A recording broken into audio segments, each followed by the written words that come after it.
Do you know a single Christian woman, maybe a sister, a mom, a girlfriend? Maybe it's you. If you do, then stay tuned because in this video, we're going to talk about some of the largest, biggest detrimental mistakes that single Christian women make when looking for love. I know lots of amazing women who are single Christian women because I used to be one myself. Personally, you might be wondering, who the heck are you, Nina? Like, why are you talking about this? But I'm going to just share with you.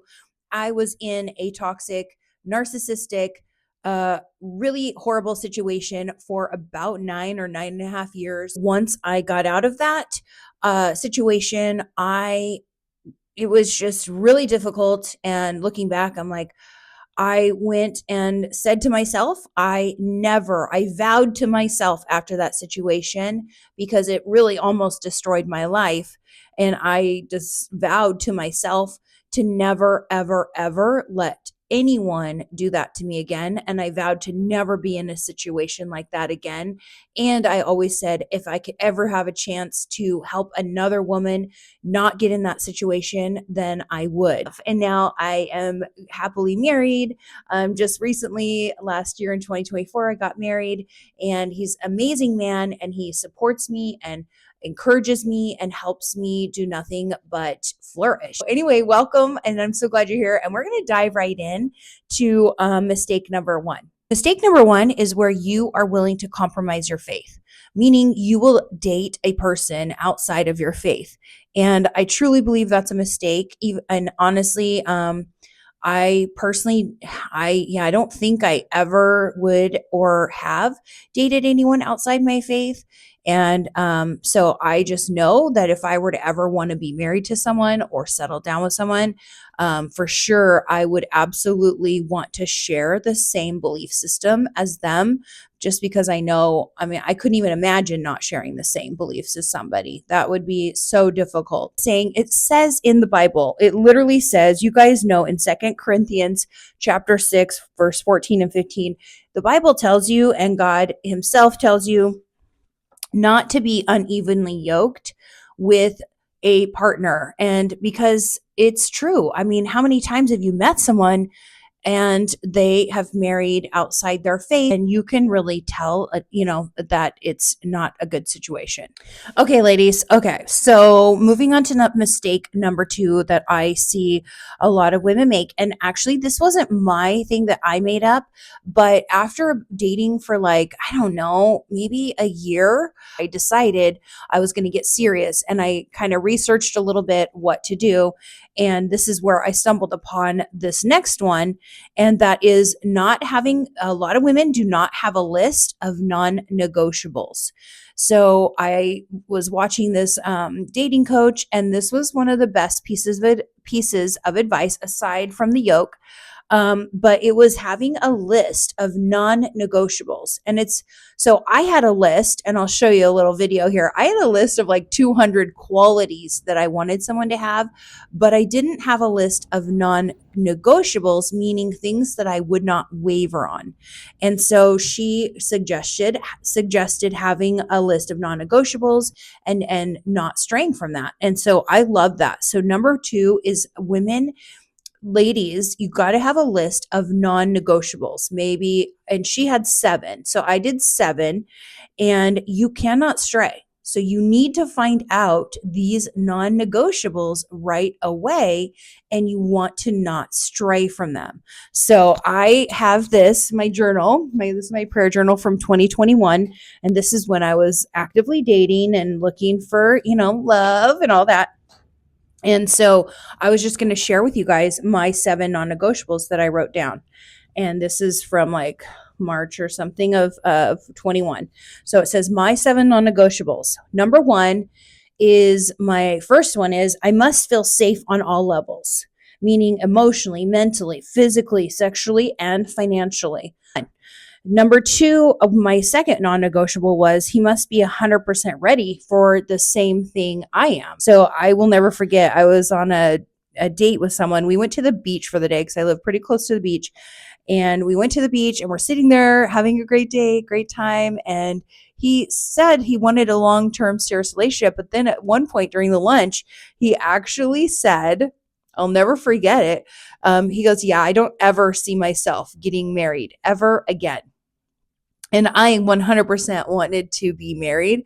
And I just remember that moment right then and there. I knew I was done. I knew I was not going to see him anymore. I was just like, I'm not going to try to convince him. I just was like, I'm just shutting off right now.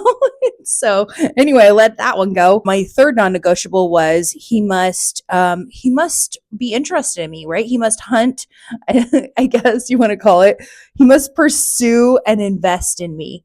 So I am not the type of person who I used to just, once I made this non-negotiable, I just put it in my mind that I was looking for a man who took me on a date and he's like, wow, she's interesting. I like her.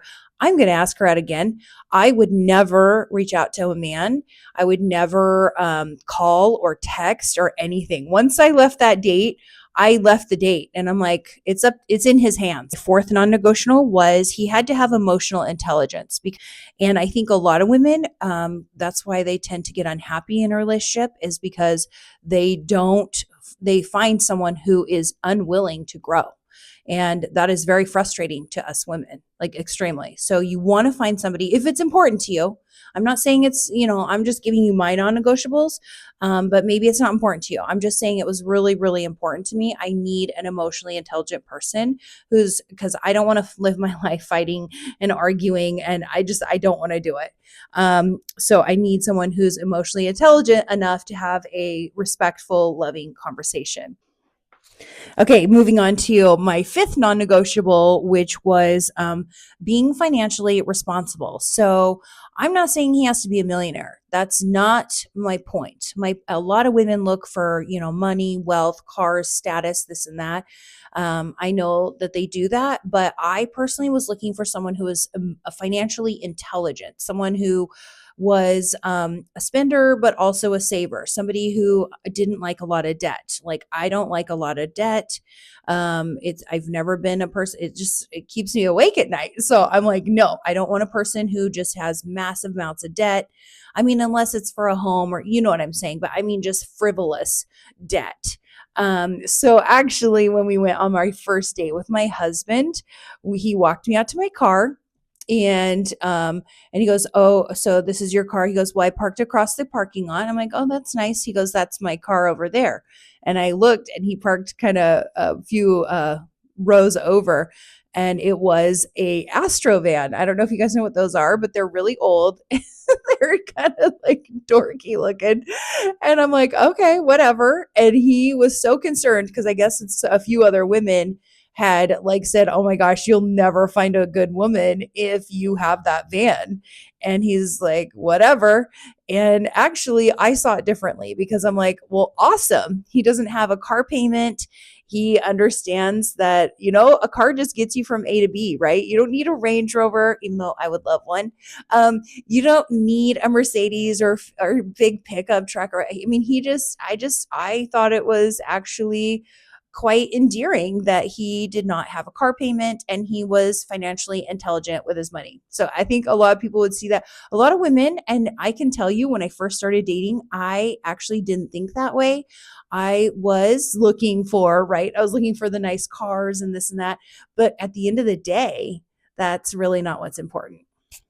My other number 6 was that so I'm just giving you some examples here. He's healthy and active. And I don't mean like he needs to have a 6-pack, because a lot of women like, the 6-pack and all this, but really just that he takes care of himself. He keeps himself clean. He doesn't let himself go. He dresses nice. He wears clean clothes. He irons his shirts.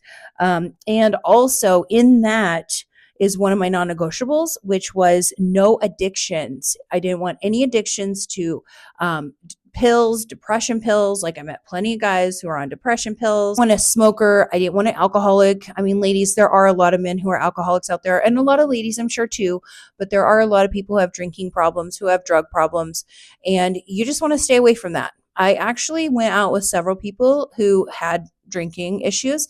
And I'm like, that's going to be a no for me. And then I would be refreshing when I would meet people who said they didn't drink or they drank very lightly. And I'm like, that's awesome. And I think a lot of people worry about that because then they're like, oh, then I can't have fun or drink. That's not true, because my husband, he totally is fine. We just drink little sips here and there.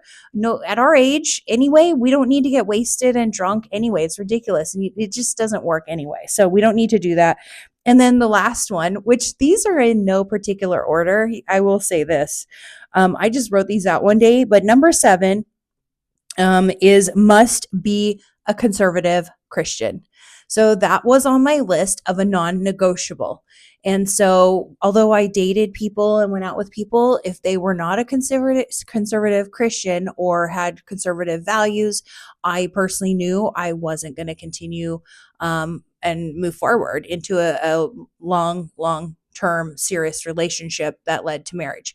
So anyway, ladies, those are my 7 non-negotiables, but you need to make up your own 7 non-negotiables. That is a huge mistake I think women make. Make a list of things you will not budge on. You just can't budge on for whatever reason. Mistake number 3 that I think a lot of Christian women make when dating is, I think a lot of people just jump from one relationship to another and they're afraid to be alone, and they don't take the time to actually do the work to figure out what happened or what caused that relationship to fail or whatever. So I would say a mistake that a lot of women I see making is they just go from relationship to relationship. They never reflect. They never go inside and ask themselves the hard, difficult questions. What got them there? So I would say the mistake they make is not healing old wounds, not knowing, and also meaning, because if they don't heal their old wounds, then they may not know their worth in God, right?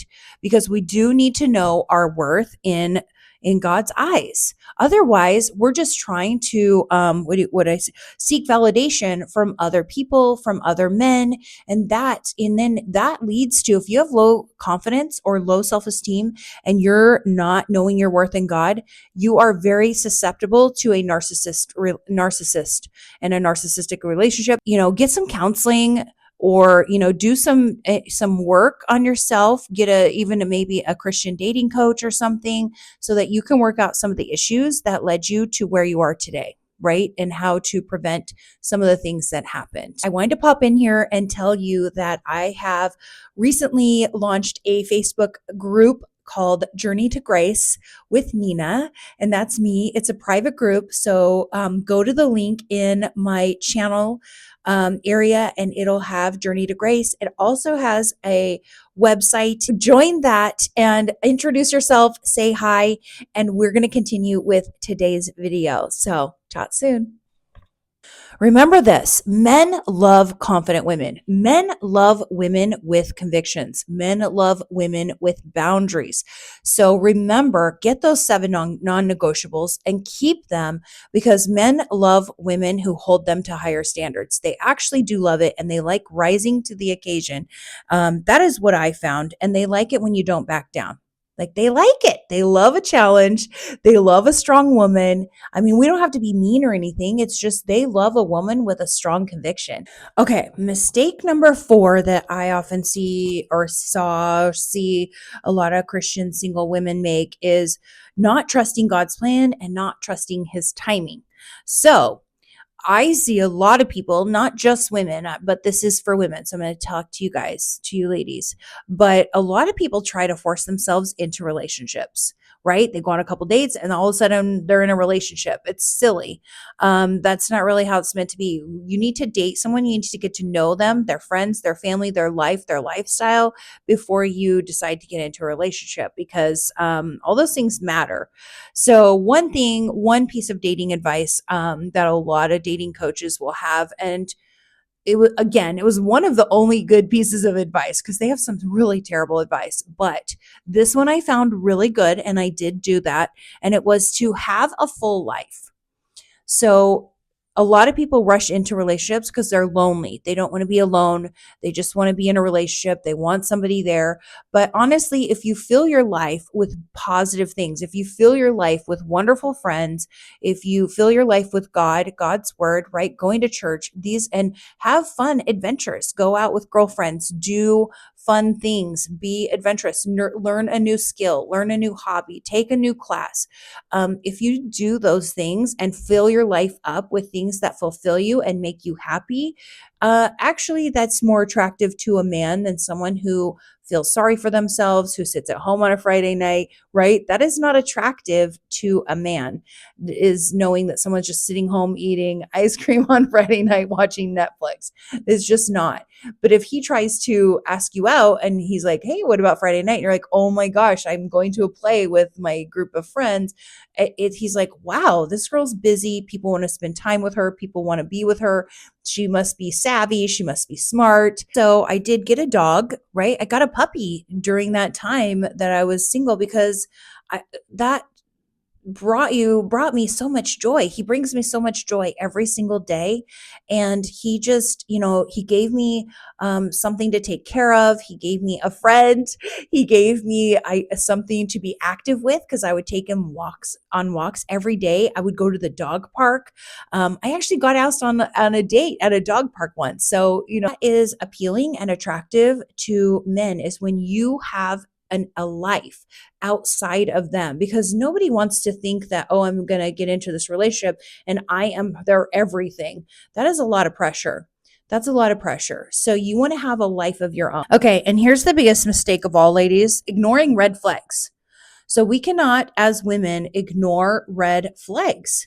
I will say I ignored a couple of red flags with my narcissist. Back then, we did not go to Google and look things up in 2009. It's just not something we did, was not a normal thing. So you want to look for red flags. So look for the love bombing, right? Look for somebody who is too quick to get into a relationship, and they just want to be in a relationship after like 2 dates. There are a lot of men who do that, a lot of women too. But I'm just saying, for us ladies, if your stomach feels queasy, if something feels off, that is God. That's God giving you a message, right? He's like giving you that feeling inside saying, yeah, something's off about this person. Do not pursue it. Red flags are highly important, ladies. You want to make sure. And if you don't know what the red flags are, Google them, watch YouTube channels, get a counselor and ask them, is this a red flag? And go talk to them. Pray to God, always pray to God. And you deserve the most amazing man that will help you flourish and help guide you and help grow your relationship with God, who will encourage your relationship with God, who will support you in your endeavors. And I hope this was helpful. I would love to hear in the comment section. You guys, let me know in the comment section below, what are some red flags that you've seen? What are some non-negotiables? I would love to know, what are some mistakes you see your Christian single women friends making right now? Maybe it's a mom or a sister. And definitely, if you know somebody who could hear this advice, please share this video, send it to them, text it to them, send it in Messenger, let them know. Thank you so much for watching, and I will see you in my next video. Have a great day. Bye.